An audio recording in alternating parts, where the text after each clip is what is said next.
Welcome to Told in Stone. This is an abridged version of a chapter in my first book, Naked Statues, Fat Gladiators, and War Elephants. At the end of the 2nd century AD, Christians made up a tiny minority, less than 1%, of the Roman Empire's population. By the end of the 4th century, most Romans were Christian. Early Christian authors claimed that public cures, exorcisms, and other miracles won many converts, and that martyrdoms during the empire-wide persecutions of the 3rd and early 4th centuries gained pagan sympathy. It was, however, the conversion of Constantine that finally set the church on track to dominate the Roman world. From the time he ordered his soldiers to paint Christian symbols on their shields before the Battle of Milvian Bridge, Constantine consistently promoted the interests of Christianity. Over the course of a long and busy reign, he freed Christians from all legal penalties, granted important privileges to the clergy, called the First Ecumenical Council, and built a series of monumental churches. These actions set the tone for the rest of Roman history.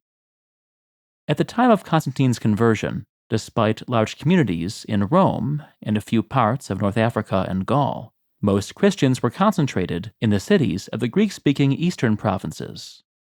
Everywhere, the countryside remained largely pagan. The 4th century, however, witnessed a spectacular explosion of the Christian ranks. As Christian numbers and Christian confidence grew, the emperors closed temples, restricted sacrifices, and finally banned the public practice of paganism. At the same time, raids, often carried out by marauding bands of monks, destroyed temples in many cities. The final legal blows came during the reign of Justinian, who hounded the few remaining crypto-pagans from his court, closed the last working temples, and ordered every remaining pagan to accept baptism. Near the end of Justinian's reign, as a sort of symbolic coda, a mass burning of pagan texts and statues of the gods was staged in the Hippodrome of Constantinople. The old beliefs, however, lingered on, as we'll see after a few words about this video's sponsor. The holiday season is hectic, especially for those of us who run a small business. Whether you're sending orders to clients, products to customers, or gifts to friends, Stamps.com is a great way to manage your mailing and shipping. Stamps.com allows you to access all the UPS and USPS services your business needs from the comfort and convenience of home. You can print postage, schedule a package pickup, and compare carriers and rates. No matter how or what you sell, Stamps.com offers major discounts on USPS and UPS shipping rates, in some cases up to 86% off. So, this holiday season, save money, save time, and save your peace of mind with Stamps.com. For a special offer that includes a 4-week trial, free postage, and a free digital scale without any long-term commitment or contracts, go to Stamps.com/toldinstone and get started today. Back to those beleaguered polytheists. After the triumph of Christianity, the old ways lasted longest in rural areas. There had often been a cultural barrier between the cities of the classical world and the surrounding regions, especially where the language of the countryside differed from the Latin or Greek of the cities. In many places, Christianity was slow to bridge the gap. During the reign of Justinian, for example, the missionary John of Ephesus, known as the Idol Smasher, found tens of thousands of pagan villagers in the hills of Asia Minor.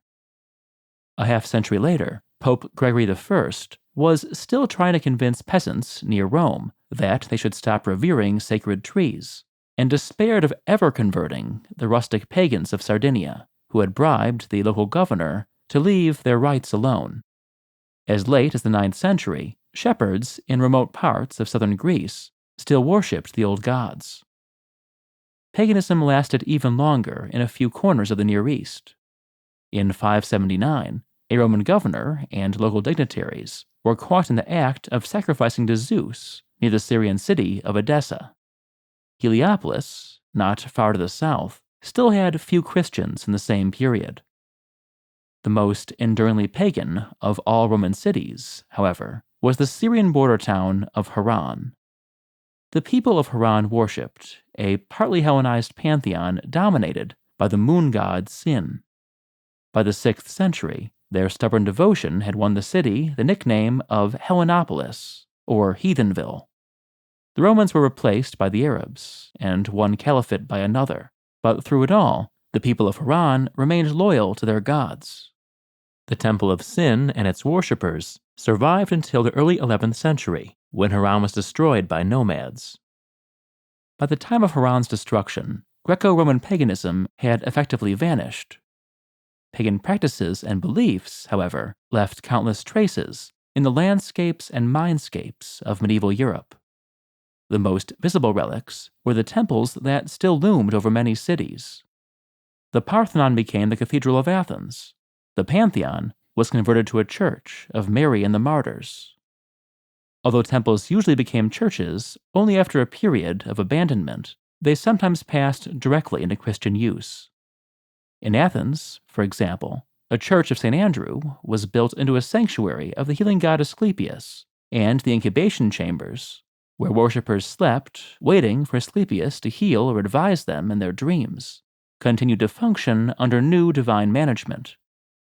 In Asia Minor, likewise, a healing spring sacred to Apollo was simply transferred to the archangel Michael. Pagan statues could also be repurposed. Until the end of the 18th century, villagers near Athens venerated a statue from an ancient sanctuary of Demeter as Saint Demetra and claimed that it protected their crops. Some pagan festivals also persisted. The Lupercalia in Rome, a fertility rite that centered on naked and blood-spattered men lashing women with strips of goatskin, lasted until the end of the 5th century. The racy theatrical performances associated with the pagan Mayumas festival, popular throughout the eastern provinces, were even more enduring, though ecclesiastical disapproval eventually stripped the festival of its trademark nude swimming. As a living religion, Greco-Roman paganism had vanished by the Middle Ages. Yet it endured, and still endures, not only in odd corners of daily life.